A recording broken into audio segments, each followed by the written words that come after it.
سلام، وخت مو بخیر. قدرمنو، زه سیام خان یو وار بیا د تیر په څیر ستاسې په درانه چوپړ کې ما خدای دې وکړي چې روغ جوړ او د صحت په کالیو کې نغښتي اوسئ.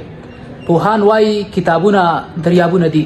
نن را سره د عبدالولي خان پوهنتون پښتو پوهنځي مشرتابه ډاکټر ظفر بخشالی صاحب دی. پوښتنې به دې کوو چې د کتابونو لوستلو ارزښت څه دی او څومره کتابونه چاپ کیږي. بې له ځنډه د ډاکټر صاحب خواته ورځم. کراته ووایاست څومره کتابونه چاپ کیږي او د خبره به هم مطرح کړم چې ارزښت څه دی د کتابونو د لوستلو. ډیره زیاته مننه، خوشحاله اوسئ. که څه هم نن د کتابونو نړیواله ورځ ده، پښتو څانګه د دغې ورځې په مناسبت سره اورېدونکو ته پیغام ورکوي چې پښتو لیک لوست چې دی هغه خپل یو پیژندلو پکار دی چې موږ خپل لیک لوست چې کوم دی هغه موږ وکړو. نن که موږ وګورو پښتو ادبیاتو کې بلها کتابونه چې کوم دي هغه چاپ کیږي، که هغه شاعري ده، که هغه نثر دی، او په نثر کې بیا بالخصوص تخلیقي او تنقیدي حوالې سره چې کوم دي ډېر معیاري کتابونه په دې اوسني وخت کې چاپ شولو. که څه هم د پښتو د کتابونو لوستل کم شوي دي، خو د هغې متبادل چې دی نو موږ ته انټرنیټ چې دی دغه سهولتونه راکوي چې هغه کتابونه چې هغه موږ په یعنې په دې ګرانښت کې موږ نشو چاپ کولی، نو زموږ لیکوالان او شاعران هغه چې کوم دی آنلاین بڼه باندې هغه چاپ کیدی شي او آنلاین بڼه باندې هغه خپرېدی شي. ځینې لیکوالان سره دغه ادعا کوي او وایي چې خوا به خلکو کتابونه لوستل، د سوشل میډیا د راتګ سره د کتاب لوستل یا لیوالتیا کمه شوله. تاسې په حق یاست؟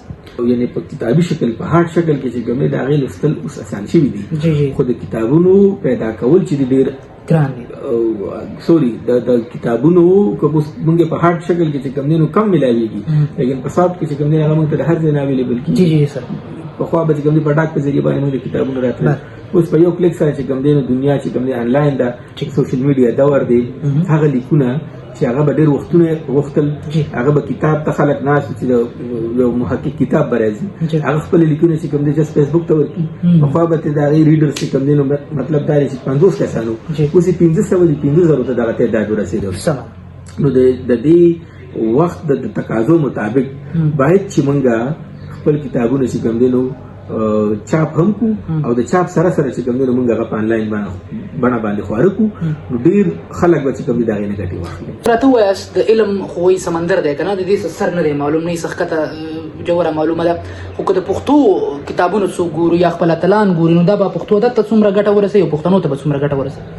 نو که تاسو په د وروستیو وختونو کې وګورئ نو پخوا چې کوم دی نو زموږ یو پښتو څانګه او پېښور پوهنتون د پښتو اکاډمي به وشکر الحمدلله په خیبر پښتونخوا کې چې کوم دی دا وخت په 15 پوهنتونونو کې چې کوم دی نو پښتو څانګې ښودل کېږي. دا د پښتو ژبې پرمختګ دی، خلک د خپلې ژبې سره چې کوم دی مینه لري او د هغې مطلب نوکرۍ هم پکې چې کوم دی نو وخت په وخت راځي.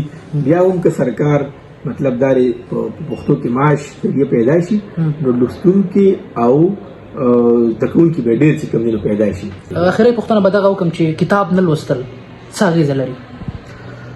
نو یو سړی چې کتاب نه ګوري هغه د خپل تاریخ نه به څنګه خبرېږي، هغه به د خپل اتلانو نه څنګه خبرېږي، هغه به د خپل ماضي نه څنګه خبرېږي.